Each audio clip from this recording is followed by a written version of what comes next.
Bienvenidos a todos los que han ingresado, los que están ingresando ahora.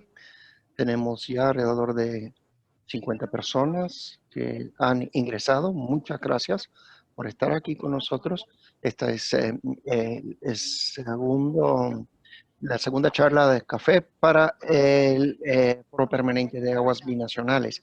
Y va a ser un tema muy interesante. Hablaremos de aguas subterráneas entre México y Estados Unidos y los retiros de agua y sus implicaciones binacionales. Igual como la última charla de café, tenemos esta vez un panel de expertos invitados eh, y vamos a seguir esta tradición. Cada 2 meses vamos a celebrar esta charla de café con un panel de invitados distinguidos. Y no sé si escucharon la música de fondo al ingresar. Esa canción es de Kish Hinojosa, una canción que ella escribió. Se llama On the Rio Grande. Es una canción muy bonita, recomendada por mi amigo Ken Patterson de Nuevo México.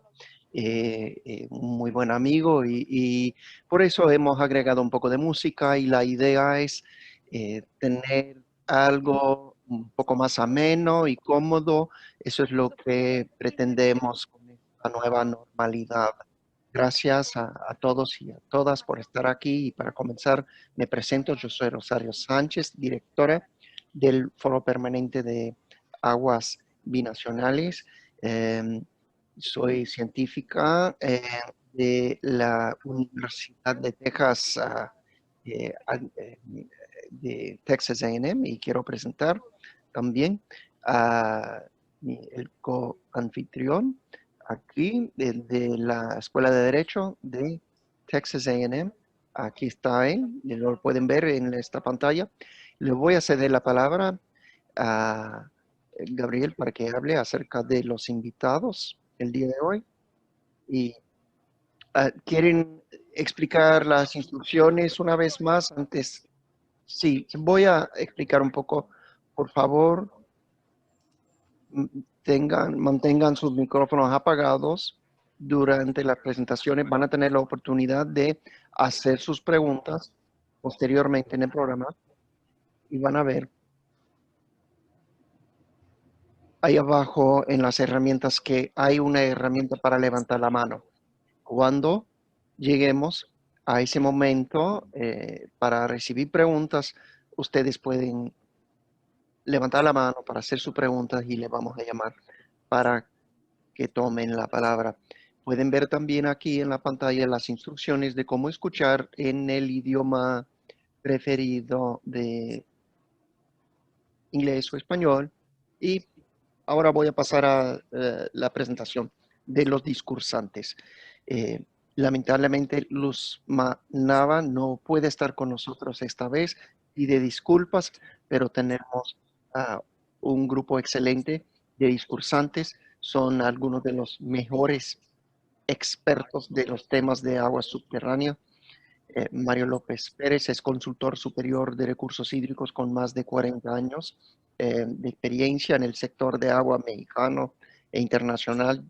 Tiene más de 10 años de experiencia en cuestiones de aguas transfronterizas en el mundo, en particular con el Tratado sobre Agua entre Estados Unidos y México y los acuíferos transfronterizos, especialmente en nuestra frontera compartida, y él ha trabajado como punto focal con el gobierno de México acerca de este tema. Recientemente ha trabajado en el medio ambiente, en el Medio Oriente, quiero decir, con grupos como el Banco Mundial, eh, World Wildlife Fund de Perú también, sobre políticas de sequía, gestión integrada de sequías e inundaciones, flujos electrónicos, entre otras cosas. Carlos Rubenstein es el miembro principal de una compañía que se llama RSAH2O.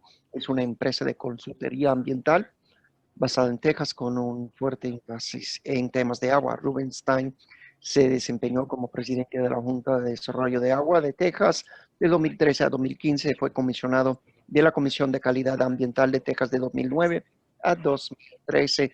También se ha desempeñado como subdirector ejecutivo de la Comisión de Calidad Ambiental de Texas y como maestro de agua del Río Grande. Y fue administrador de la ciudad de Brownsville y representante de Texas en el Consejo de Agua de Estados Occidentes y la Mesa de Trabajo de Desarrollo Sostenible. Y finalmente, la última, pero no la menor, Sharon McDowell es directora del Centro de Investigación de Recursos Hídricos de la Universidad de Arizona y distinguida profesora de divulgación. Entre sus proyectos figuran, y esta es una lista muy corta, ha hecho 100 veces más de esta pequeña lista aquí, la evaluación comparativa de la gestión política y gobernanza de recursos hídricos en las regiones con escasez de agua, la recarga de aguas subterráneas, evaluación de aguas de acuíferos transfronterizos, entre muchas cosas. Ha trabajado en colaboración con investigadores y funcionarios de México durante muchos años. También ha sido miembro de la Junta Directiva del proyecto de Arizona Central durante 12 años. Y a raíz de toda esa experiencia, Sharon fue nombrada receptora de la medalla Warren Hall de 2020 por sus logros a lo largo de su vida en la investigación y la educación sobre recursos hídricos. Bueno, con esto concluyo la presentación de los discursantes y cedo la palabra. Muy bien, gracias, Gabriel y Isa. También quiero agregar al currículum de Sharon que yo suelo decir que ella es la Yoda de este tema de aguas subterráneas fronterizas entre México y Estados Unidos. Bueno, vamos a iniciar y por favor, espero que disfruten esta conversación, tomen su café y va a ser una conversación muy interesante y muy candente. Y bueno, comenzamos entonces con el primer tema, es muy importante. ¿Qué sabemos sobre el agua subterránea en la región fronteriza? Sabemos cuánto y dónde se bombea en ambos lados y sus implicaciones en ambos lados. Sabemos cuánto y dónde se produce el bombeo ilegal y no registrado en la región. Cuántos datos se están recopilando y compartiendo entre las dos naciones. Yo sé que tenemos muchas inquietudes, muchas dudas, pero esos son algunos de los temas más importantes que venimos a abordar el día de hoy. Bueno, ¿quién quiere comenzar? Primero las damas. Aaron, adelante. Muy bien y muy conveniente para usted, Mario. Bueno, maestra Yoda, usted tiene la palabra. Muy bien, muchísimas gracias, Gabriel y Rosario, por esa presentación muy calurosa que yo acabo de decir también algo muy bonito de Rosario, así que ella tuvo que agregar esa presentación muy linda. Gracias.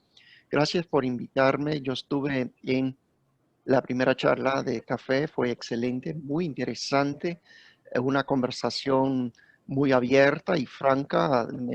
Fue muy interesante también el discurso entre Carlos y Mario, que fueron muy francos con lo que han dicho sin reservar casi nada. Bueno, yo donde estoy, la hora es solamente las 2:30, estamos en medio de la tarde. Sí tengo agua aquí en mi taza de la Universidad de Arizona. Y bueno, pues las preguntas que ha mencionado para comenzar son muy interesantes y también sugieren su propia respuesta. Pero voy a dar unas respuestas de muy alto nivel y quiero escuchar lo que dicen los demás colegas al respecto. Sabemos que el agua subterránea es muy localizado y es algo que no vemos. Entonces, lo que sabemos acerca de eso varía mucho de lugar a lugar en la frontera. Y hay zonas donde sabemos más y otras zonas donde a lo mejor sabemos menos. Y sabemos que sabemos cantidades diferentes en diferentes partes de los estados de Estados Unidos por los diferentes enfoques de normatividad y medición en los diferentes estados de Estados Unidos y por supuesto también el abordamiento de la gobernanza y la evaluación de estos temas son muy diferentes en ambos lados de la frontera. Sabemos que la encuesta geológica US Geological Survey tiene muchos datos y hay muchos datos disponibles, pero creo que a la vez hay muchas cosas, mucha información que no está disponible porque la gente no tiene que registrar los datos y hay mucha información que no está disponible. Yo que hace poco trabajé en la evaluación transfronteriza de los acuíferos y sé que Elia ha estado trabajando también en eso para los acuíferos entre Arizona y Sonora, y en México suelen reportar las concesiones, pero no el agua subterráneo bombeado. Entonces eso hace difícil el análisis de datos. Y también acerca de los bombeos ilícitos no grabados, pues lógicamente como no está grabado, pues no lo sabemos. Es ilícito, así que la gente no quiere reportarlo y no sé qué brecha de datos hay acerca de eso, qué es lo que no sabemos. Pero acerca de la zona en Arizona, al norte de la frontera de Nogales, puede haber ciertos requisitos que algunos eh, que bombean agua tienen que reportar al Estado, pero también hay otros que bombean que están exentos. Y hay aquellos entonces que utilizan el agua legalmente, pero no tienen el requisito de reportarlo al bombear. Entonces tenemos algo de datos, tenemos adquisición de datos muy variados y hay muchos datos que ni siquiera tenemos. Muy bien, Mario, Carlos, adelante.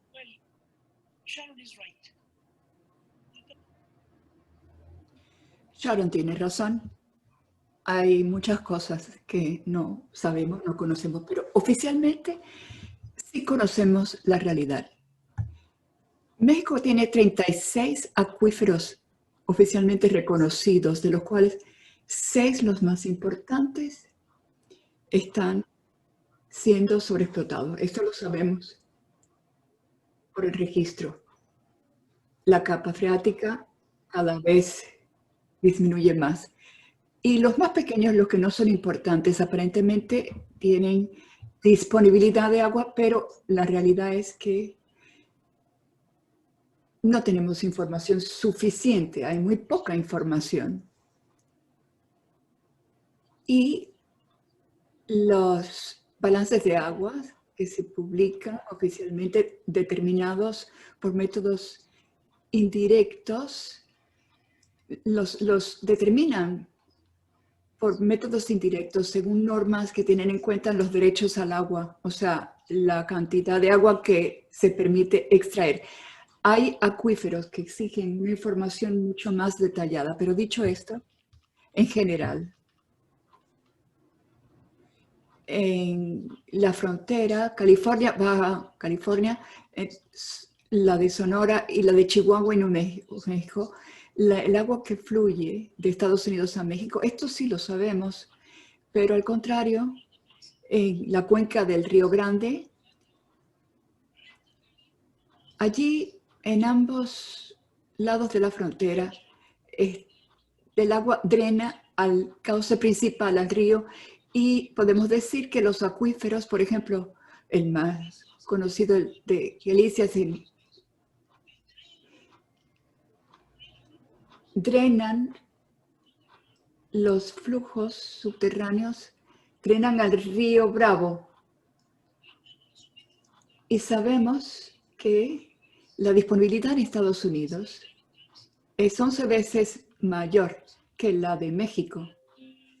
Y el uso del agua es 7 veces más grande en México que en Nuevo México. Solo el acuífero de Xacali, Yuma y de Colorado, y Valle de Juárez, Bolsona. Bueno, las implicaciones del bombeo en ambos países son archiconocidas. Se crea un gradiente de norte a sur, el flujo va de Estados Unidos a México, por eso. Y en general, como ha dicho Sharon, en México no registramos las extracciones del acuífero. Y todo depende de los derechos al agua. Así que a la hora de realizar los estudios, se revela la verdad. Y sabemos que los que bombean en México extraen más agua de lo que se les permite extraer. Como dijo Sharon, este es un problema transnacional o binacional que tenemos tanto en México como en Estados Unidos, pero tenemos información de San Luis, San Pedro, Conejos, pero también hay falta de datos en ambos lados, por falta de interés en México, por falta de presupuesto en Estados Unidos. O sea que el intercambio de información brilla por su ausencia. Así que esto es una asignatura pendiente que tenemos y desgraciadamente, como hemos visto en el futuro, depende del interés de las personas que habitan ambos lados de la frontera. Depende de su interés que se reúna la información o no. Bueno, iba a decir algo, pero voy a esperar. Carlos, yo estoy en desacuerdo con todo lo que ha dicho Mario López. Esto es para empezar. Bueno, no, estoy de acuerdo. Sin excepción, yo creo que todos sabemos que lo que sabemos, bueno, tendemos a estar de acuerdo con eso, y lo que no sabemos o desconocemos o no entendemos, tendemos a ignorarlo, a hacer caso omiso.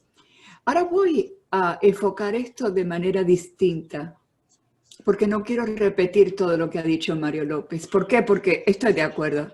Pero yo creo que hay otros elementos que van a empezar a hacerse patentes y que van a agravar aún más el problema.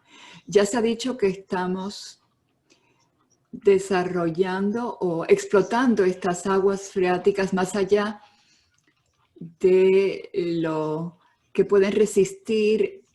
Los niveles van a aumentar, los pozos van a quedar afectados y la productividad también va a recibir un impacto. Mario mencionó los caudales hacia el río, en la cuenca, y hay una verdad muy incómoda, y es que a medida que sobreexplotamos los recursos hídricos en ambos lados de la frontera, cuando están hidrológicamente conectados con una corriente, pues van a hacer que merme esta corriente. Habrá menos agua porque habremos causado una depresión y el flujo hidráulico, el caudal irá en sentido contrario. Y es un problema general. Eso pasa en cualquier estado, también los estados que están a ambos lados de la frontera de México y Estados Unidos. Y hay otro problema, y es que sabemos quién es el propietario del agua y dónde. Y esto en sí, como esto no es un sistema, sabemos que esto agrava las dificultades cuando se trata de las aguas subterráneas. Corrígeme, Mario, si me equivoco, pero en México, lo mismo que las aguas de superficie, lo que pasa es que uno viene a Texas y uno le dice a alguien que tenga un pozo que el gobierno federal les va a decir cuánto pueden extraer. Y bueno, vengan ustedes con una pandilla de amigos y bien armados, porque aquí no aceptan oír esto en Texas. Y por eso tendemos a gestionar o gestionamos simplemente los recursos hídricos de manera distinta, sabiendo que están interconectados, pero lo que no reconocemos es que tenemos que tener en cuenta esta conexión entre los distintos cuerpos de agua. Además, tenemos modelos para los distintos estados que nos dicen más o menos aproximadamente cuánta agua hay. Y como dijo Sharon, sabemos que la capacidad de producir agua depende de dónde uno excava y construye el pozo. Sabemos más o menos cuánto se está utilizando, pero como dice Sharon, es difícil saber exactamente cuánta agua se está utilizando. Los datos sobre la calidad del agua son fiables, eso es importante, pero lo que podríamos hacer mejor es, a medida que seguimos desarrollando los recursos hídricos, tenemos que entender mejor el impacto que esto va a tener en la calidad del agua. Todo esto entra en juego y Texas, después de la sequía de los años 50, sufrió un gran cambio de tomar el agua de superficie a extraerla de la capa freática de las aguas subterráneas y para restringir el flujo del agua de un lugar a otro. Todo esto agrava el problema y el declive a lo largo de los decenios lo que va a hacer es empeorar. Así que quisiera añadir esto a lo que dijo el orador anterior. Bueno, quiero intervenir porque todavía no entiendo muy bien la idea de que nos falta información sobre las aguas subterráneas en ciertas partes, ciertos lugares, y en Texas y otras partes parece que estamos utilizando mucho agua subterránea, la estamos sobreexplotando. Y estoy tratando de entender. Me pregunto hasta qué punto esto es importante y cómo podemos medir la importancia si no estamos midiendo la cantidad, si tenemos tantos pozos no regulados. Para mí esto es un poco un contrasentido y tendríamos que vigilar todos estos elementos que nos pueden ayudar a gestionar mejor el agua. Pero ¿hasta qué punto son importantes estos acuíferos, sobre todo para las comunidades locales, para los estados, para los gobiernos federales? Y sobre todo, cuando llegamos al nivel nacional, ¿acaso esto es algo que es prioritario para los gobiernos federales? ¿Quién quiere contestar? Me permiten, dice Carlos. Bueno, ¿hasta qué punto es importante el agua subterránea? Bueno, si uno es un propietario de una mina con derecho a explotar el agua subterránea, es muy importante. Y ha habido fallos de jueces en Texas que han establecido que alguien es propietario del agua que está en ese lugar. Antes uno tenía derecho a ese agua. Cavaba un pozo y si tú eras mi vecino y tu pozo se secaba porque el mío yo lo había sobreexplotado, pues te fastidiaste. Pero esto del concepto del agua en el lugar, esto complica la situación y las asambleas legislativas están afirmando esto también. El agua subterránea no es un agua estatal en Texas y el agua estatal tampoco es un agua federal. Así que esto es importante para el propietario de la tierra. Tenemos ahora distritos de conservación del agua que gestionan y manejan el agua y deciden las condiciones, la disminución del nivel freático que debe haber y de esta manera calculan las cantidades que se va a permitir explotar a lo largo de los años. Pero al final, la pregunta es quién queda penalizado y hasta qué punto estos distritos de conservación de agua tienen derecho a hacer todo esto, si están facultados. No tenemos además estos distritos de conservación en todas partes, donde sí los hay, pues se han trazado límites políticos y el agua subterránea no respeta las fronteras de los condados ni de la frontera entre los dos países. Así que tenemos ahora que empezar a pensar a nivel del acuífero. Así que poco a poco llegaremos allí, pero hasta entonces habrá una sobreexplotación.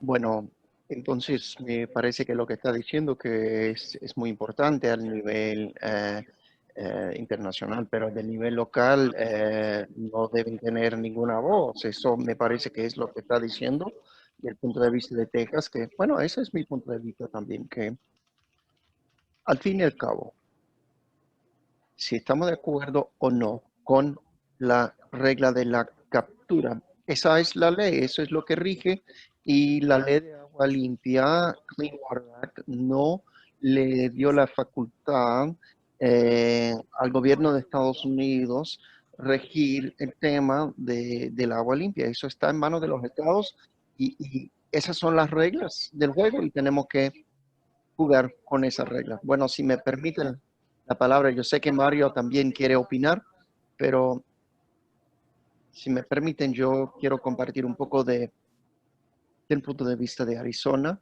y también de un punto de vista más general. La pregunta es acerca del agua subterránea. ¿Qué tan importante es el agua subterránea? Bueno, si usted está en una comunidad que depende 100% de ese agua, es importantísimo el tema del agua freático, el agua subterráneo. Y ahora el gobierno lo reconoce, esa es la duda. Tenemos 4 estados que comparten la frontera con México. Hace unos años, ni me acuerdo del nombre de la persona, pero fue una supervisora del condado de Texas que no podía siquiera identificar la frontera. Eso fue en Texas, que fue publicado en el periódico que, pero la gente desconoce. Pero si uno está, si está en una comunidad que depende 100% de agua subterránea, es importantísimo el tema. Claro, podemos responder a lo que se ha dicho anteriormente, pero el programa de evaluación de los acuíferos transfronterizos a lo largo de la frontera Arizona-Sonora no ha parado, no ha detenido nunca, Mario.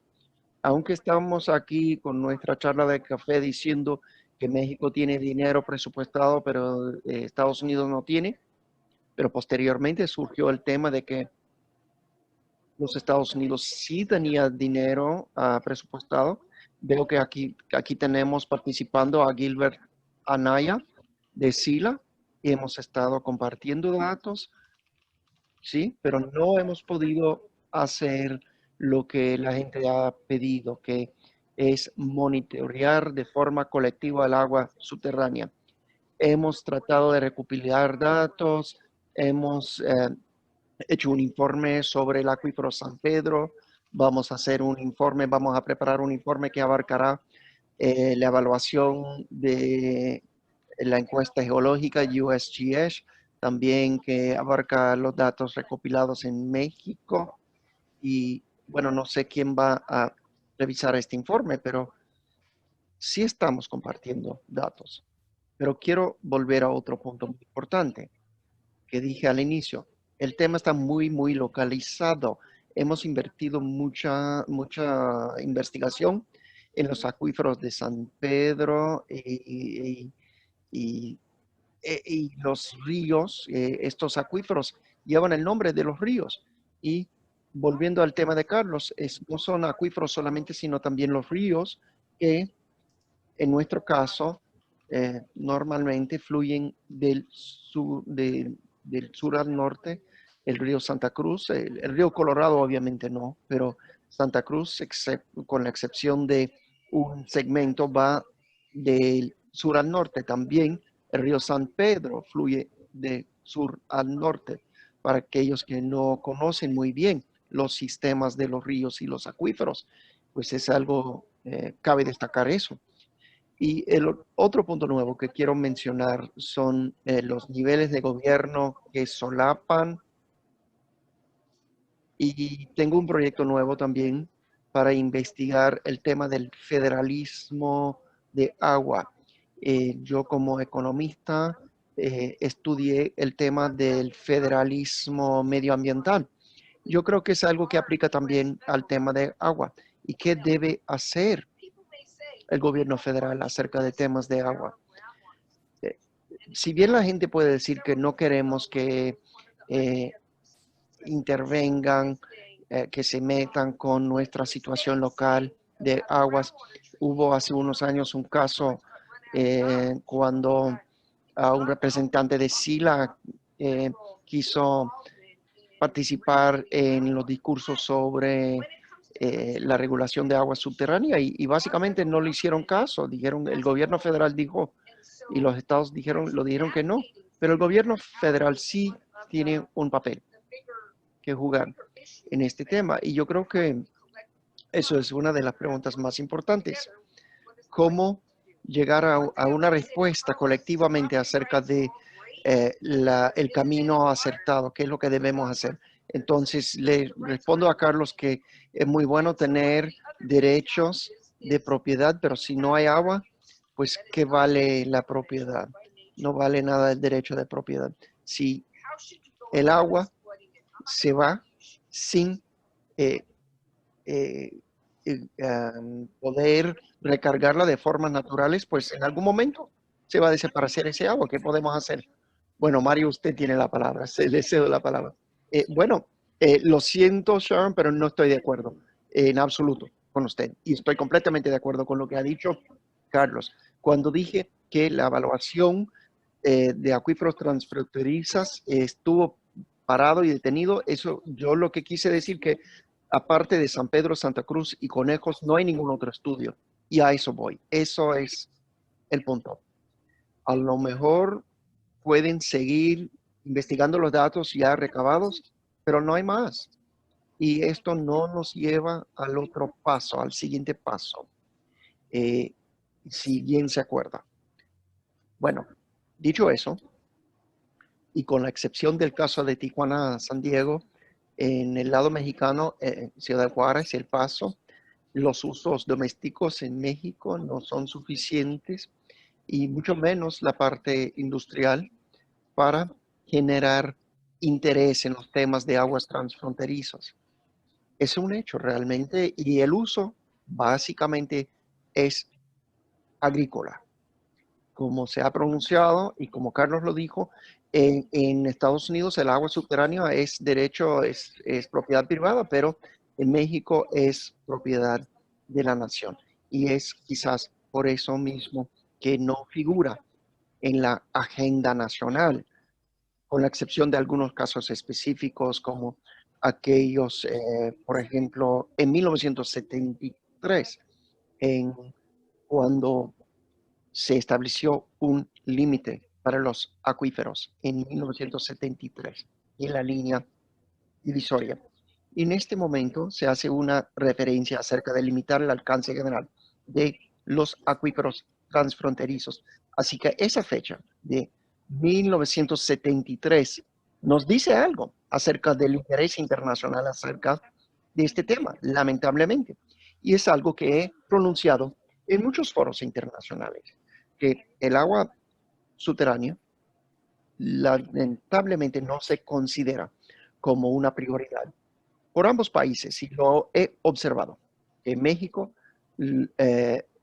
han descuidado los acuíferos y la explotación del agua subterránea se mantiene o se aumenta más allá de nivel de sustentabilidad y México carece de recursos para estudiar los acuíferos, pero México no tiene interés en este tema, entonces, pues, ¿por qué? ¿Por qué? Yo creo que conviene preguntar a la gente de Conagua.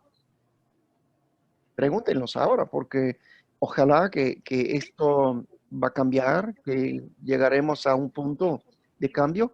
Han invertido muchos recursos en la implementación del Tratado de 1944, la calidad de agua, medición de los retiros, y el propio ANAYA sabe mucho acerca de eso.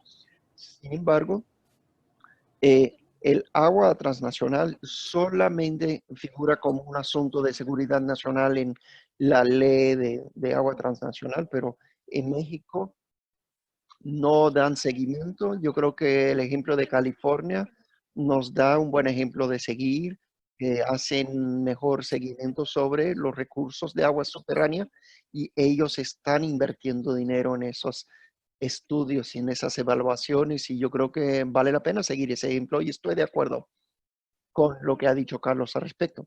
En México eh, han retirado demasiado de los acuíferos los retornos del bombeo de agua subterránea a derramada el agua de superficie por causa de muchos usos ilícitos. Y es por eso mismo que el río Conchos sigue fluyendo por el agua subterránea de retorno que vuelve. Y eso sucede a lo largo del Río Grande también. Y eso es lo que opino. Bueno, si me permite, quiero aclarar algo importante. Adelante. No debemos confundirnos acerca de este tema. Estamos hablando de la realidad existente. Eso tampoco quiere decir de ninguna manera que no pensamos que no se debe cambiar nada o que no estemos a favor de encontrar una manera de utilizar el recurso de forma sostenible. Esos son temas independientes, porque la política y la ley que estorba, eso es una realidad, que la política y la ley estorba y nos bloquea, pero yo creo que todos estamos de acuerdo que no estamos gestionando los recursos de forma sostenible. No lo estamos haciendo. Yo creo que alguien que lo dijera se está engañando. Y otro tema que vimos algunas cosas por chat y quiero responder que no tenemos que tener, que no tiene que existir un impacto eh, transfronterizo para que esto importa. Por ejemplo, el caso de Goodenough Springs. El manantial Goodenough está cubierto por el tratado, el 100% del flujo en Estados Unidos. Y si continuamos retirando agua de este acuífero, con un impacto de presiones de ese manantial Goodenough hacia Amistad, aunque está inundado, vamos a tener un impacto en los flujos de Estados Unidos del Río Grande. Y en Texas, una vez que el agua entra a un caudal de agua natural, se considera agua superficial. Entonces, los usuarios de Estados Unidos pueden tener un impacto en los otros usuarios de Estados Unidos y también pueden tener un impacto en un caudal, arroyo internacional. Yo quiero destacar este punto. Si estamos hablando de ley internacional, yo creo que es muy importante. Yo creo que ninguno de los ponentes aquí está de acuerdo de que o piense que estamos gestionando de forma sostenible los recursos. Yo creo que todos estamos de acuerdo que no lo estamos haciendo efectivamente. Muy bien, Carlos, y estoy de acuerdo también con lo que ha dicho y si me permite, eh, quisiera hacerle una pregunta a Rosario basado en eso, en lo que ha dicho, porque esto es un tema que suele surgir en las evaluaciones de acuíferos transfronterizas o agua subterránea binacional, llámelo como lo quiere, se pregunta, ¿necesitamos un tratado de agua subterránea? Se pregunta, y es un punto, un tema muy, muy controvertido. Entonces, Mario, lo que quiero preguntar es, como usted mencionó, esta cláusula de la disposición de tratado de 1944 sobre agua subterránea, especialmente en el área de Yuma y San Luis del río Colorado.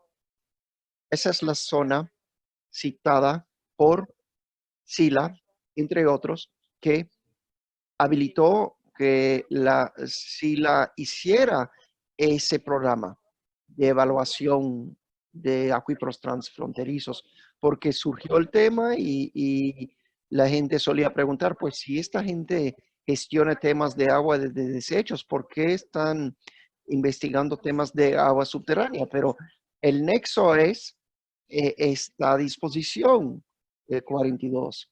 del tratado. Bueno, no sé, Carlos, ¿usted es abogado? No sé si usted es abogado. Eh, Afortunadamente no lo soy. Bueno, no quiero equivocarme y mucho menos ofenderle, pero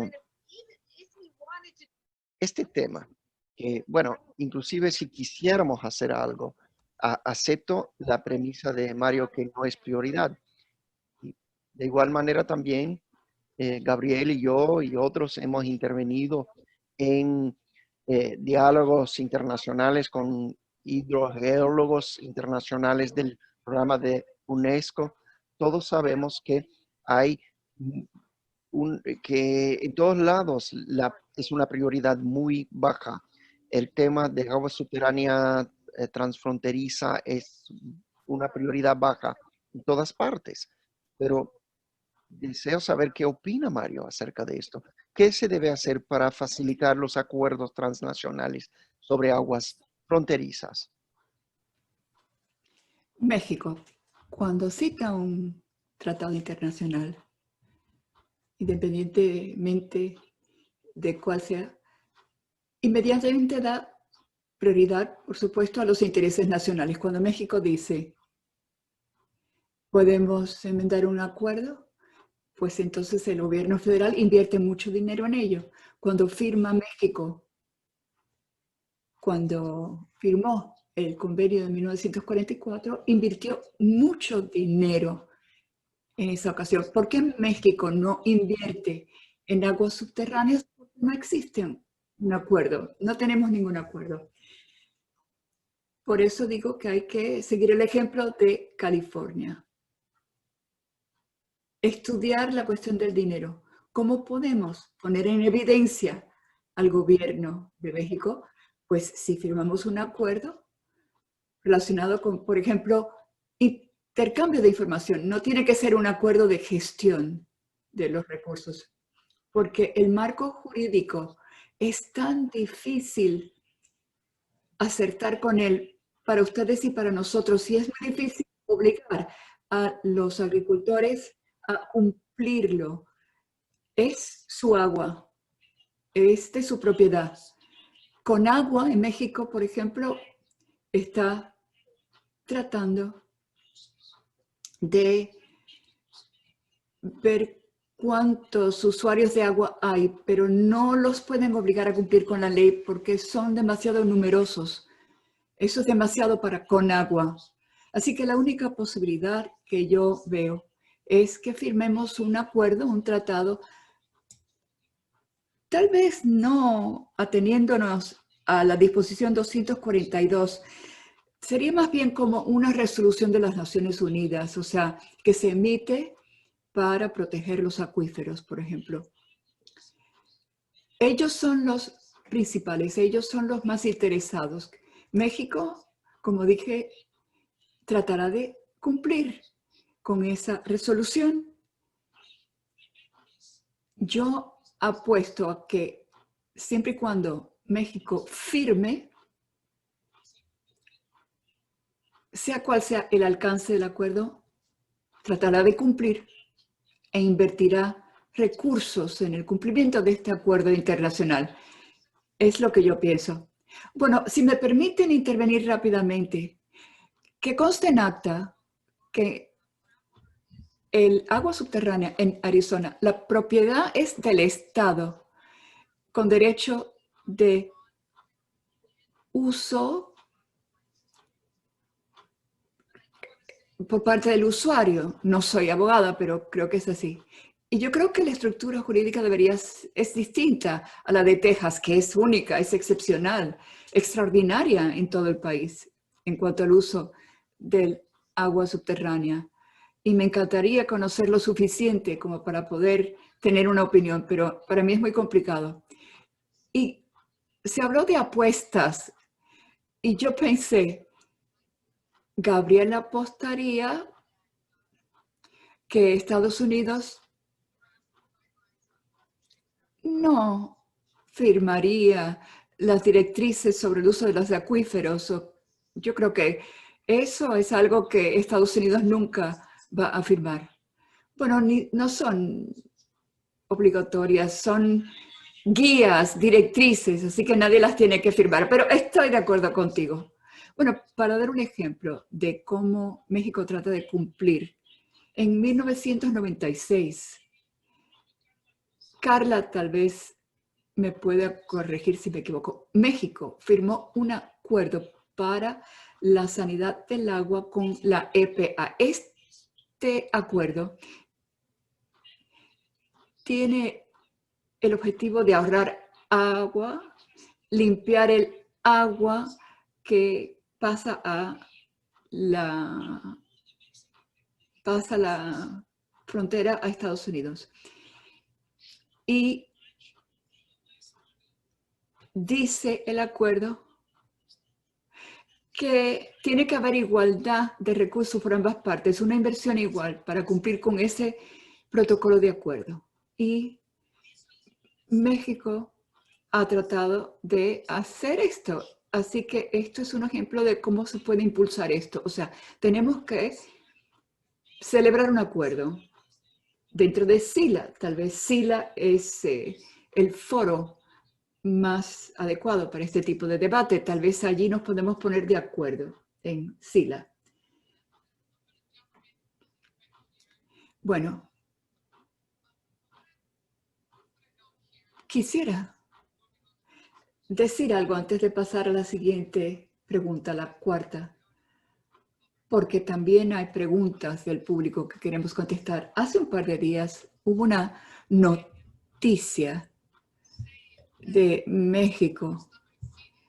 Bueno, era la primera vez que vi esto en las noticias nacionales. Se hablaba de que Conagua temía que si México no paga a Texas el agua que le debe para el 21 de octubre, entonces va a empezar a negociar las aguas subterráneas también. Y tendríamos que tener mucho cuidado con esto. Es peligroso. Así que quiero que lo tengan en cuenta antes de pasar a la siguiente pregunta, porque entiendo de lo que se ha dicho aquí, que hay negligencia, que hay falta de interés, y tal vez esta tiene que ser así, o es la manera en que ellos quieren que sea. La negligencia es buena para ambos países. Soy un poco cínica aquí, pero bueno. Pero cuando yo vi esa noticia, dije, esto explica muchas cosas. O sea, que hay cierto temor, que esto se ve con miedo. Y entonces, los gobiernos nacionales de México y Estados Unidos, ¿cómo deberían actuar o qué papel tienen que desempeñar a la hora de gestionar esto? O sea, ¿qué es lo que tendrían que proponer como objetivos? ¿En qué rumbo debemos movernos? Bueno, debido a algunos de los comentarios que ustedes han hecho, yo quisiera añadir, ¿acaso son los gobiernos nacionales? O sea, ¿qué nivel de gobierno debería involucrarse en esto? Tal vez tendría que ser el gobierno nacional el que crea el marco, pero los gobiernos a nivel más local son los que deberían intervenir. No sé qué piensa Mario, no sé qué piensa, pero yo creo que habría que tener esto en cuenta también al contestar esta pregunta. Carlos, ¿quieres contestar? Sí, con mucho gusto. Yo creo que sí, yo también leí esa noticia y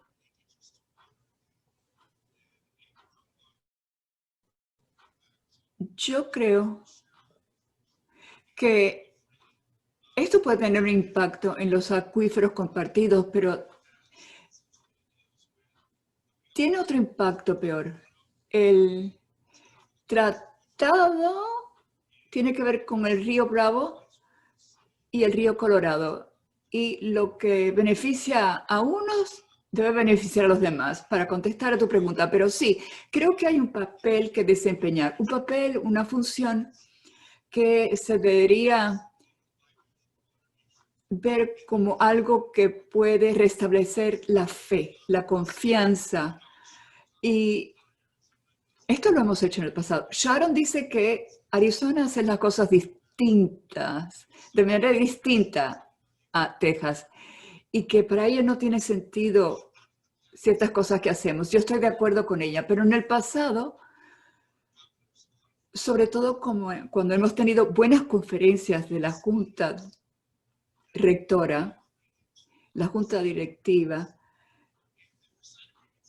hemos celebrado acuerdos colaterales o laterales. Y bueno, se supone que los estados no negocien con los gobiernos. Esto compete a los gobiernos. Pero bueno, bajo esa cobertura hemos logrado que los gobiernos federales no dicten, no ordenen, sino que faciliten y que haya más reflexión. Esto es lo que decían Sharon y Mario antes. A mí me encantaría la oportunidad y yo aplaudiría que se me confiera la oportunidad para que los estados de México, que son limítrofes con Texas, bueno, que los traigamos a la mesa para poder hablar, para poder fiarnos de ellos. O sea, para encontrar un mecanismo como eso hecho en el pasado de conversar, de fomentar la confianza.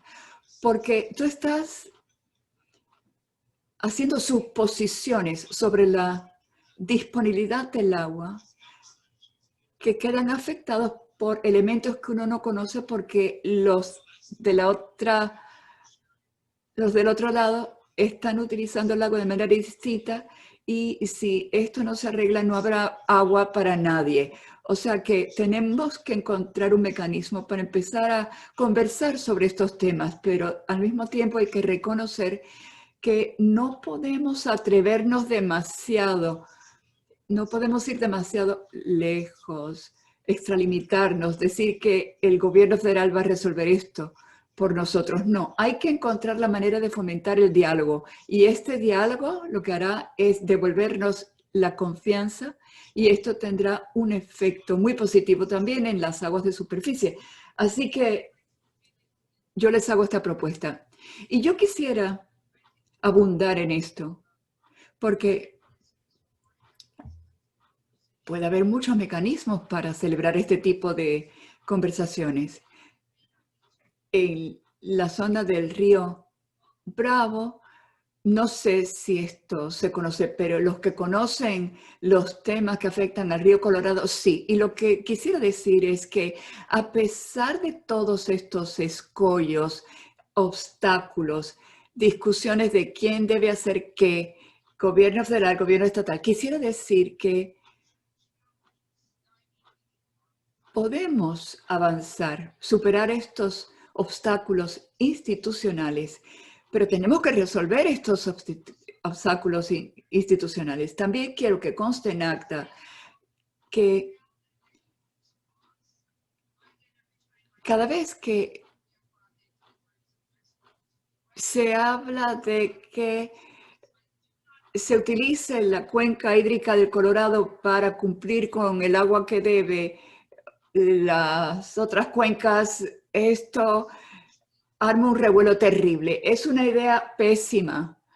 No se hable de eso, por favor, porque en la cuenca del Colorado, debido al clima, al aumento de la demanda y el hecho de que hay uso del agua por parte de las naciones tribales, etc. Allí lo hemos hecho muy bien y, bueno, el Tratado de 1944 ofrece la oportunidad de lidiar con estos problemas.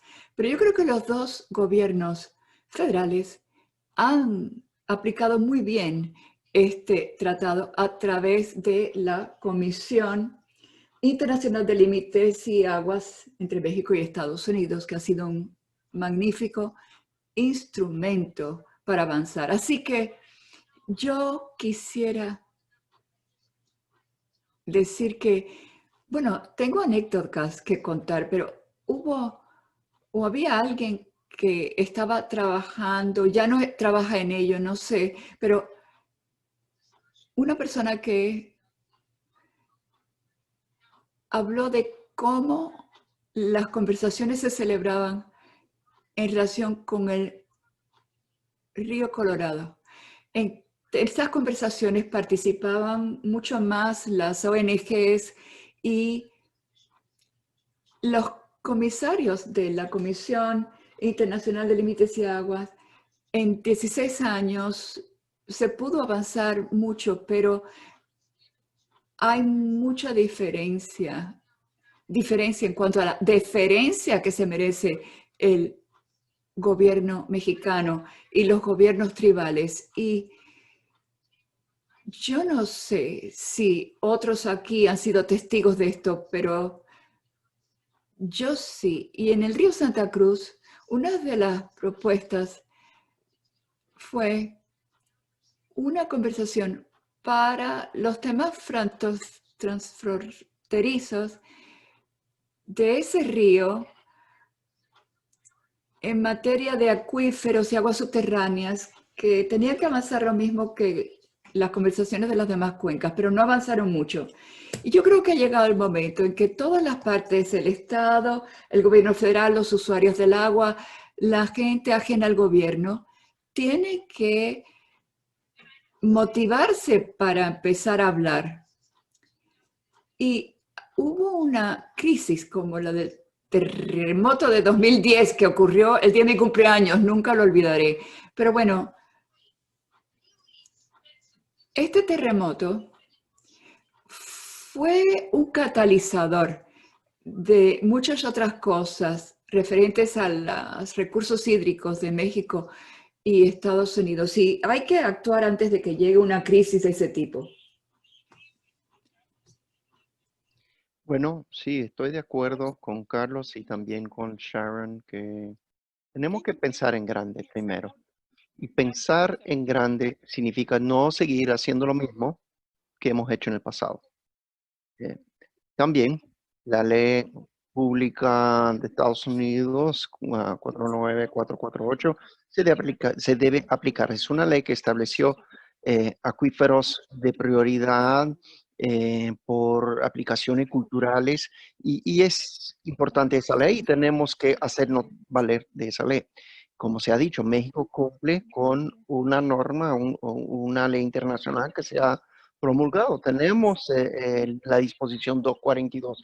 Tenemos ese acuerdo y tenemos que tener acuerdos paralelos con todos los estados. Hay 4 modelos diferentes para gestionar el agua: California, Nuevo México, Arizona y Texas. Y eso en California lo sabemos, lo entendemos, lo respetamos y tenemos que honrarlo. Yo creo que existen las condiciones técnicas suficientes para establecer un acuerdo conjunto de naturaleza técnica bajo ese entendimiento que abarca eso y podemos tener acuerdos paralelos con los estados. Primero, respetar los acuerdos con cada país y cada estado. Primero. Número 2, no contravenir las disposiciones del Tratado de 1944, porque el tema está profundamente vinculado con los temas de agua subterránea. En Colorado sabemos, en el río Colorado sabemos que eso es digno de mucha énfasis. Y debe haber una comisión técnica para estudiar cada uno de estos acuerdos paralelos en Texas, con estudios paralelos con Nuevo México, con Arizona, con California. Necesitamos mejorar la calidad de información con la que estamos trabajando. Necesitamos definir cuáles son las prioridades para Texas, para Arizona, para Nuevo México, para California, etcétera. Y hace falta más cooperación. Y lamentablemente, pues en Estados Unidos y también en México necesitamos que los profesionales acreditados hagan el trabajo que deseamos acerca de los consumos existentes de agua subterránea en las instalaciones. Y otro tema importante es que tenemos que respetar los temas de derechos de agua y gestión de agua en los diferentes lados, en Texas y en California, en Arizona.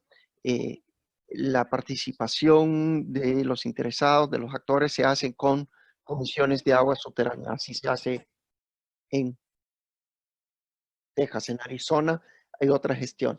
En California hay esfuerzos de planeación regionales que son diferentes.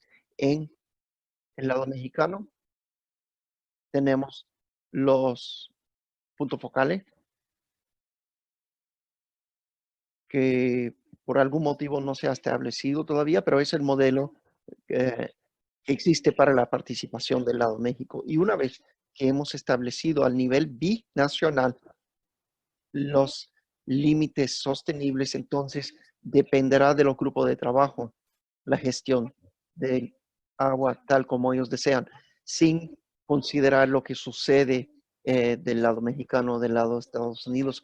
¿Por qué? Porque si establecemos esos límites de sustentabilidad, tal como Carlos ha afirmado, yo estoy completamente de acuerdo con lo que él ha dicho, que son las mejores prácticas mundiales y valga la redundancia que este esquema de cooperación y de compartir datos con Estados Unidos, con acuerdos laterales, está también en la resolución 6344 de la ONU.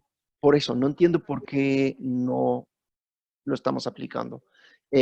Bueno, le voy a detener ahí, Mario. Veo que se está alterando un poco y bueno, por lo menos tenemos la pantalla esta, gracias a Dios. Y es muy tranquila la imagen de la pantalla, pero bueno. Eh, entonces, esa es la pregunta. ¿Qué sería la posición de los moderadores y los discursantes acerca de un tratado binacional de agua subterránea? Y si usted lo que está diciendo es que debemos comenzar desde arriba del gobierno federal, primero, y después comenzar a adoptarla a las condiciones locales. Eso es lo que estoy entendiendo de lo que ha dicho usted. Y Carlos, ¿qué opina? Vamos a ver qué dicen los demás ponentes. ¿Está usted de acuerdo, Carlos, con eso? Desde arriba para abajo, ¿es necesario celebrar un tratado de agua subterránea? No lo sé, pero yo creo que sí tenemos que conversar acerca de la gestión sostenible de nuestros recursos naturales. Eh, un muy gran amigo nuestro, Carlos Fontani, que lamentablemente falleció, solía decir que en estos temas eh, siempre hay que encontrar el motivo de celebrar otra reunión, de seguir avanzando la conversación. Yo creo que siempre cuando tenemos este tema pendiente de las entregas pendientes del Tratado de 1944, pues con este tema pendiente no vamos a tener conversaciones productivas y lo que México hace en las próximas semanas va a ser muy importante. Esa es la clave, porque este tema está pendiente y podemos tener estos diálogos para tratar de fomentar más confianza. Y como Mario ha dicho, es implícito en lo que ha dicho Mario, que en ambos lados entendemos que esto es importante para usted. No es que sea importante para mí, sino si entendemos aquí por este lado lo que es importante para México. Y si México dice, entendemos cuáles son los puntos de presión, los puntos controvertidos para Texas, para Nuevo México, para Arizona y California. Yo creo que esos son los puntos muy importantes. Es crítico reconocer eso para tener algún diálogo y a partir de ahí tenemos que comenzar a ver si podemos alcanzar ese reconocimiento de cómo respetar los puntos importantes para el lado contrario. Bueno, yo voy a opinar de forma contraria. Como Carlos, usted dijo, no lo sé, eso fue el inicio de lo que usted dijo. Y yo también voy a exponer algo de lo que no sabemos acerca de un tema controvertido. Yo creo que es importante pensar acerca de estos temas controvertidos.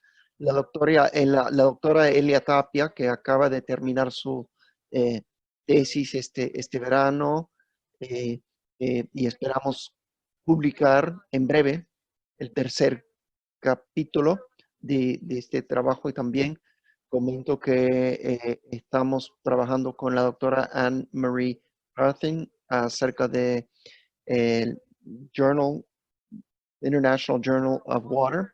Esa publicación pueden ir y pueden investigar en el sitio del International Journal of Water, pueden ingresar mi nombre para encontrar esa investigación. Y pido disculpas, Rosario, si estoy promoviendo la publicación de esta investigación, pero pues como no hay ninguna norma que lo prohíbe, pues ya lo hice. En fin, yo creo que vale la pena pensar acerca de qué podríamos hacer con algún ejemplo donde existe el deseo de gestionar el agua subterránea en un entorno transfronterizo cuando hay interés, pero no hay muchos casos de acuerdos aplicables, vinculables sobre aguas subterráneas. Elia hizo un estudio acerca de eso, otros también han estudiado el tema. Entonces me pregunto si realmente es necesario. Yo creo que la respuesta pues la desconocemos. Y la gente a veces se pone nerviosa cuando hablo de hacer este estudio, pero la ley de evaluación de acuíferos transferizos promulgado por el Congreso de Estados Unidos en 1996, del cual Mario ha hecho referencia, estableció los acuíferos como Santa Cruz, San Pedro, entre otros, acuíferos culturales importantes. Y California no quiso estar incluido por el caso del All American Canal, por ese canal que ellos tienen. Y por lo tanto, California no quiso estar incluido. Comento que yo rendí testimonio en el debate de Congreso acerca de ese proyecto de ley. Y entonces cuando fui a rendir mi testimonio en el Congreso, pues supuestamente iba a ser un testimonio amistoso, pero me acuerdo que me hicieron algunas preguntas eh, retadores, difíciles acerca de la implementación de ese acuerdo de 1996. Y en Arizona, después de ese testimonio en el debate, mis colegas y el senador Benjamin y también Ryan Smith, eh, patrocinado por el senador Kyle, hicieron algunas investigaciones sobre el efecto que pudiera tener eso del río Colorado, y le prohibieron específicamente a Arizona la facultad de establecer más acuíferos eh, importantes, especialmente por el forado de All American Canal. Y ustedes seguramente recuerdan de eso. También Nuevo México es otro estado que interviene en eso. No hemos hablado mucho de Nuevo México, pero es otro estado fronterizo. Y incluyeron texto en esa ley acerca de la evaluación de los acuíferos en el lado mexicano y Estados Unidos. Y quisimos incluir texto acerca de agregar acuíferos adicionales para Arizona. Eh, pues no fue promulgado con ese texto adicional, pero incluimos un texto que dice, con la excepción del acuífero Yuma, que tiene una designación especial. Pero por eso me pregunto acerca de qué serían las implicaciones de un tratado de agua subterránea. No sé si es necesario eh, ir a ese punto. Si podemos hacer más gestión del agua subterránea, a lo mejor no sería necesaria, pero surge la pregunta. Bueno, Voy a tomar la palabra ahora. Hay muchas preguntas que han surgido en el chat y también tenemos un foro donde pueden intervenir después de esta charla para café, pueden participar en nuestro foro para dar seguimiento. Pero la pregunta que surge es que tenemos este tratado, el tratado y también con la minuta 242 que aborda el tema del agua subterránea bajo el marco del Tratado de 1944.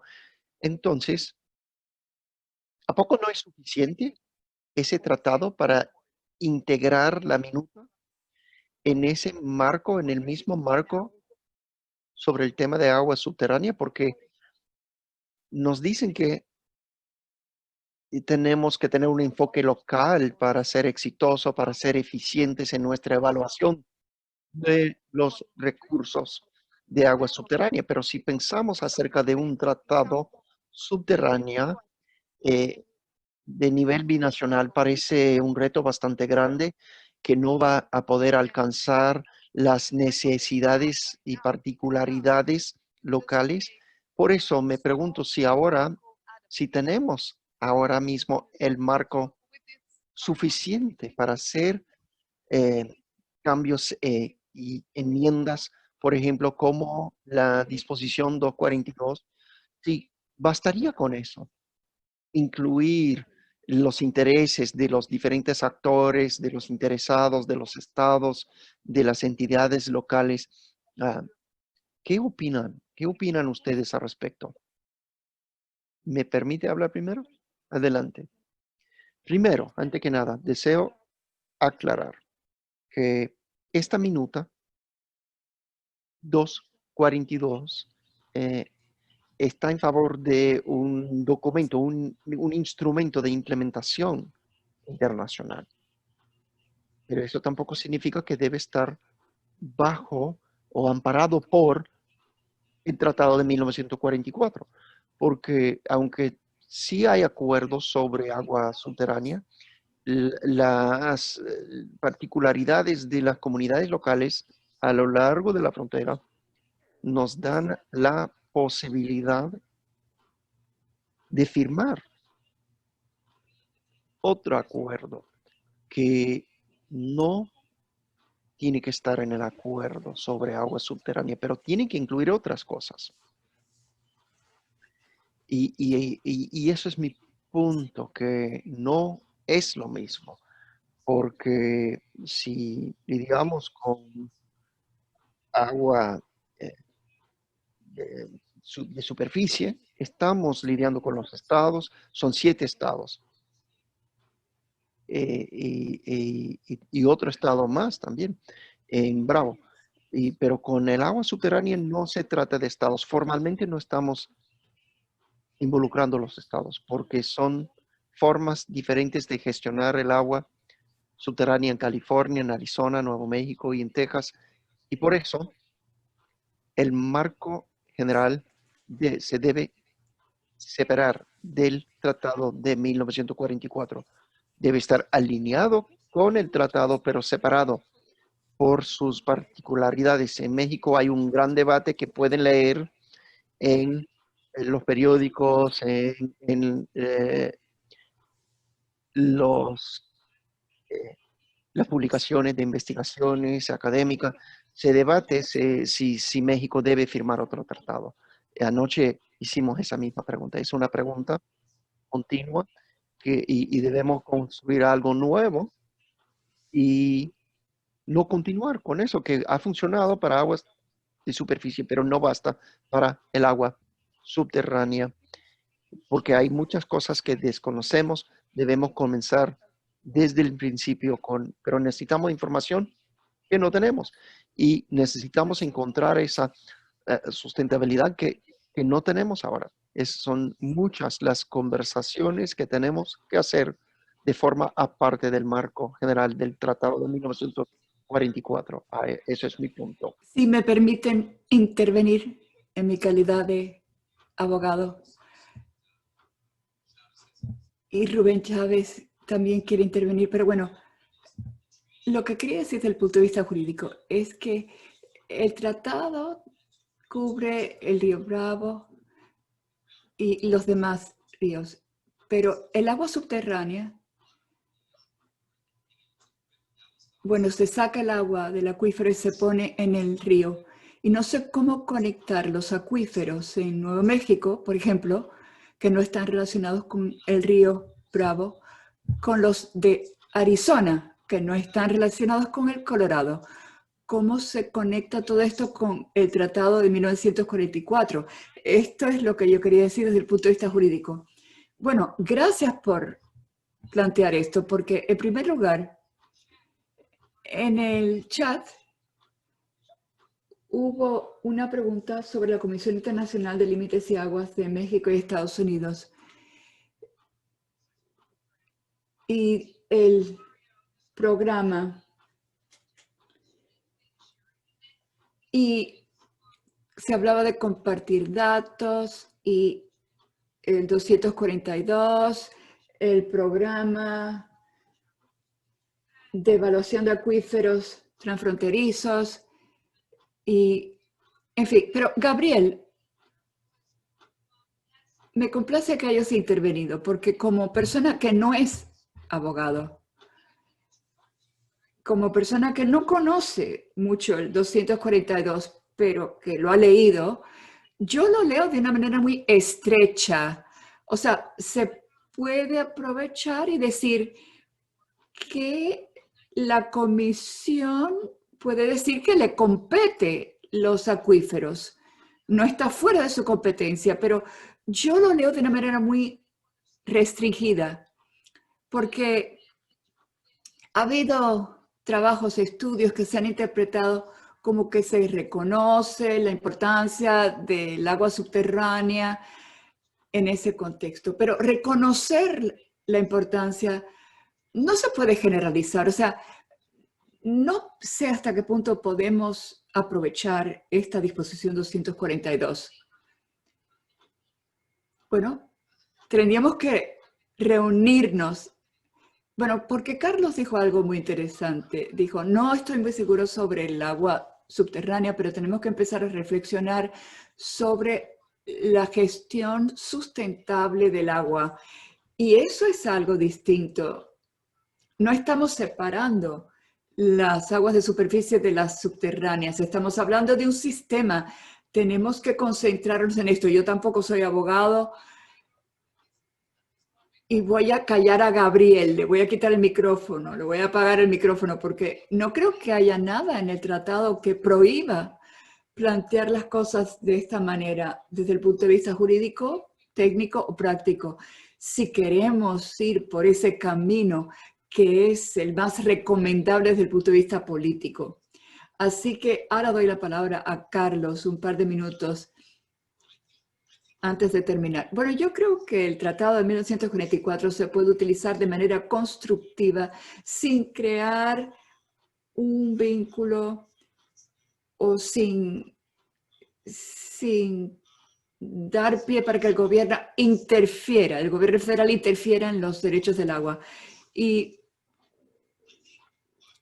yo creo que tal vez se podría conseguir que ambos países se comprometieran para facilitar y apoyar financieramente estudios discretos de zonas en que la interacción de las aguas que interactúan con los recursos de superficie ya compartidos se puede relacionar. Y yo creo que sería bueno que haya un estudio o un debate o un intercambio de datos sobre este tema. No para empezar a gestionar el agua subterránea, sino para entender mejor la conectividad. Cómo todo este sistema se conecta con el río Bravo. Yo creo que esto sería útil.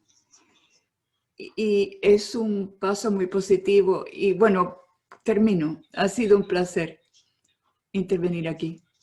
Bueno, aquí hay un par de preguntas. Gilbert quería hacer una pregunta y le quiero dar tiempo. Ya me olvidé de lo que iba a decir, pero quería mencionar que estas conversaciones las disfruto mucho. Me encanta escuchar a estos expertos que tienen tantos conocimientos.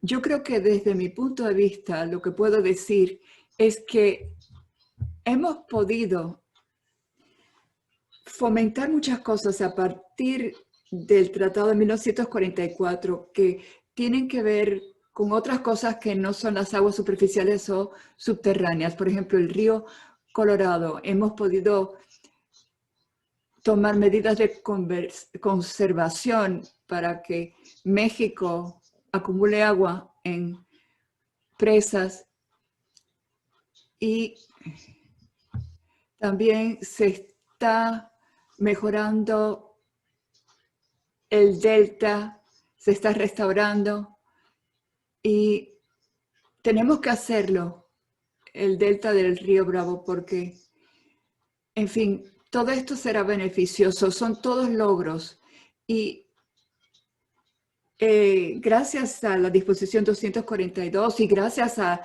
al informe conjunto sobre los acuíferos, gracias a todo esto se han podido celebrar estas reuniones binacionales que pueden ser de carácter científico y también pueden ser de otra índole. Hubo uno en primavera. Yo creo que siempre y cuando haya interés por parte de ambos países y haya voluntad, se puede encontrar cabida a todo en el Tratado de 1944. De esta manera se pudo aplicar una solución para mejorar la calidad del agua, porque hubo una referencia, o hay una referencia en este tratado sobre la calidad del agua. También hay una referencia al agua subterránea, y con esa referencia tal vez basta. Y desde el punto de vista de la sustentabilidad, yo creo que esto también es una solución que se puede explorar, aprovechar la referencia en lugar de redactar un tratado nuevo. Pero bueno, esto es tema para otro debate en el futuro. Sí, efectivamente. Bueno, nos quedan muy pocos minutos, pero quiero dar la palabra a Rubén Chávez. Un minutito nada más, pero quiero darle la oportunidad de intervenir. Un minuto. Rubén.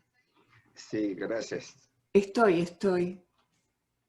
Bueno, un comentario rápido. Me extrañó cuando se mencionó que se hacía alguien la pregunta de si es importante el agua subterránea.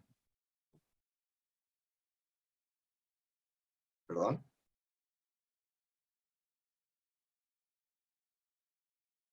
Sí, decía, me extrañó que se comentara al principio que alguna parte declaró que sí es importante el agua subterránea en esa faja fronteriza.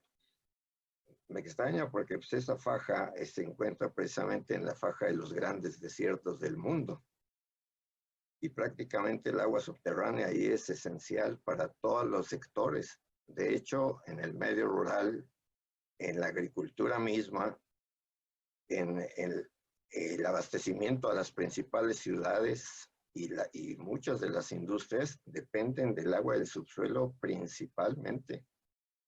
Entonces, creo que desde ahí hay un punto de partida un tanto cuanto equivocado. Después, opino que un tratado internacional en este momento, y eso se ha discutido desde hace 40 años, sería inconveniente o muy difícil de cumplir si tuviera un alcance general. En mi opinión, el Acta 242 tiene la suficiente flexibilidad como para permitir que se trabaje de común acuerdo en toda la frontera, porque en sus artículos solo establece una restricción en la zona Arizona, San Diego, Colorado, Sonora. Ahí fija un límite a la extracción del agua en ambos lados de la frontera, pero después establece la obligación relativa de los dos países de consultar al vecino sobre los proyectos que pretende emprender que de alguna manera pudieran afectar al país vecino. Y esto se ha aprovechado desde hace 50 años para realizar estudios binacionales de diferente alcance, desde el Colorado y desde Tijuana hasta la cuenca baja del Bravo. Y así se ha trabajado a través de la SILA en buena parte, en los acuíferos de Sonora, Arizona, en los bolsones del Hueco, bolsón de la Mesilla, Piedras Negras y varios otros, aunque el marco de referencia es un poquito diferente, ¿no? Pues yo creo que habría que aprovechar mejor esa acta, dándole un poco más de formalidad, pero sin establecer un compromiso tan formal como un tratado, porque hay demasiadas desigualdades en todos sentidos. No se diga de recursos, marco legal, conocimiento, importancia relativa para cada país. Hay cuencas donde el agua es vital para México, pero no para Estados Unidos, y a la inversa. Entonces las prioridades son muy diferentes.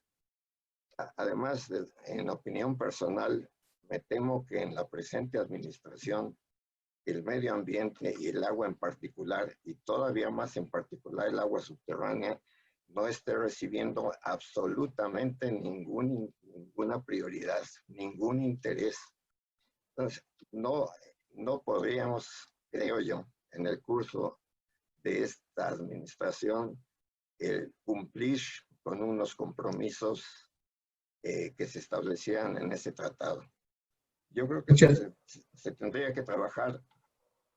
Hay información suficiente para trabajar en el ámbito conceptual como para identificar qué zonas o qué acuíferos hay efectos transfronterizos negativos, reales o potenciales. Y si cada parte lo declarara así, proponiendo estudios específicos, pudiera ser el punto de partida de un intercambio de información y de intercambio de estudios para identificar qué tan grave es el efecto que se podría provocar un país a otro. Insisto en esto porque en ocasiones la cantidad de agua que puede pasar de un país a otro, que pudiera ser interceptada de alguna manera, puede no ser de ninguna importancia en relación con los demás términos del balance del otro país. Entonces, puede que ese efecto transfronterizo ni en cantidad ni en calidad fuera significativo como para que se le prestara una atención especial a un estudio binacional, sobre todo en un contexto de escasez de recursos. Muchas gracias, Rubén. Gracias. Muchas gracias.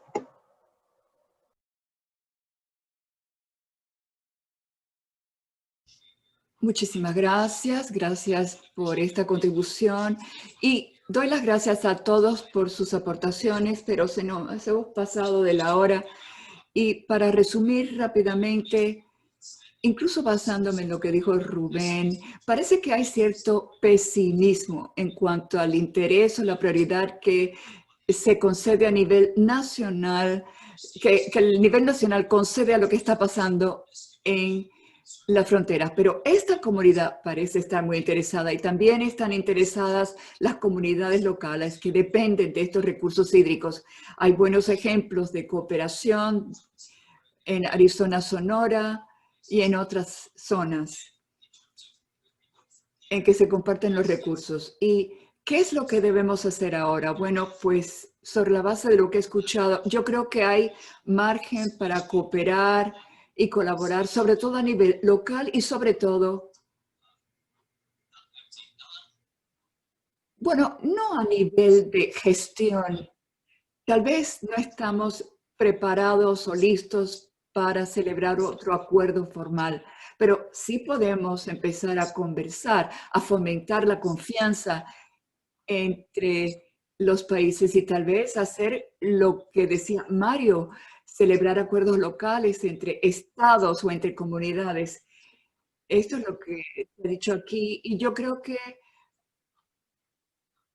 tal vez, como se ha dicho, no puede decir que hay interés a nivel federal, pero sí a nivel local y estatal. Ahora, 30 segundos, les voy a dar 30 segundos a cada uno de ustedes, empezando por Mario, Carlos y Rubén. Por favor, 30 segundos nada más, Mario, si quieren presentar conclusiones.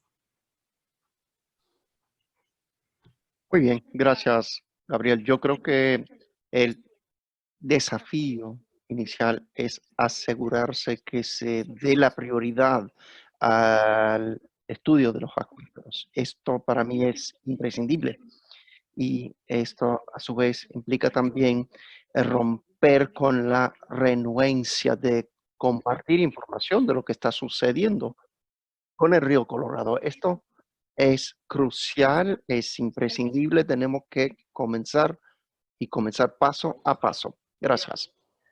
Carlos, adelante. Bueno, pues observaciones de conclusión, solo quiero felicitar una vez más a los anfitriones que están haciendo este programa. Mi enorme agradecimiento para nosotros que hemos estado trabajando en este tema de aguas subterráneas durante toda la vida y todas nuestras carreras, y estas conversaciones francas son de una ayuda incontable, enorme. Muy bien, Sharon, adelante. Gracias, gracias por invertirme y invitarme, y yo creo que ha sido una conversación muy interesante. Y para concluir, quiero decir que si los actores locales participan, podemos tener acción, más acción. No hemos hecho nada en los estados para desarrollar prácticas de gestión de agua subterránea, y si podemos tener esta acción local, a lo mejor esto podría abrir brecha para tener más diálogo, más acción, y sin esta intervención internacional. Yo creo que es un reto para la comunidad tener ideas, tener diálogo. Yo creo que con el programa de evaluación de acuíferos transfronterizas no se trata de gestión, sino de estudio y de tener los mismos datos. Todos tenemos que estar de acuerdo sobre los datos existentes antes de tener un enfoque de gestión compartida, y necesitamos más actores, necesitamos la participación de más interesados. Y estas son mis observaciones de conclusión. Gracias. Muy bien, Rosario, ¿usted desea terminar? Sí, por favor, vamos a concluir. Al ratito van a oír las voces de mis hijos haciendo bulla por ahí. Entonces, solo quiero decir muchas gracias, gracias a todos los participantes, gracias a todos los ponentes que han dado sus intervenciones. Pues, y si hablamos de la participación local, pues somos locales, todos pertenecemos a nuestro local y debemos intervenir de alguna forma. También quiero promover la conferencia de aguas transfronterizas el 14 y el 15 de octubre, si no se han apuntado todavía para la conferencia, por favor apúntense, va a ser muy interesante, va a ser divertido, así que les animo a todos que participen en la conferencia de aguas binacionales, y si quieren observaciones, algo que desean compartir, tenemos un foro, pueden participar en el foro con sus preguntas, sus observaciones, todo lo que desean. Bueno, no absolutamente todo lo que desean participar, pero sus observaciones relevantes, pues bienvenidas. Y pueden participar en el blog, en el foro, y los esperamos la siguiente vez en la próxima charla de café.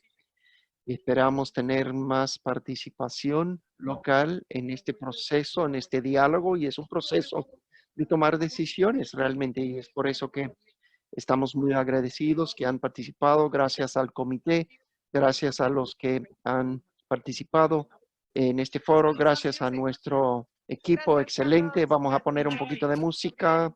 Gracias a todos.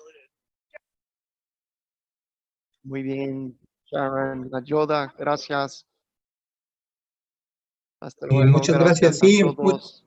muchas gracias a todos los que participaron. Qué bueno que se reunieron y que pudimos hacer esta discusión. Gracias, saludos a todos.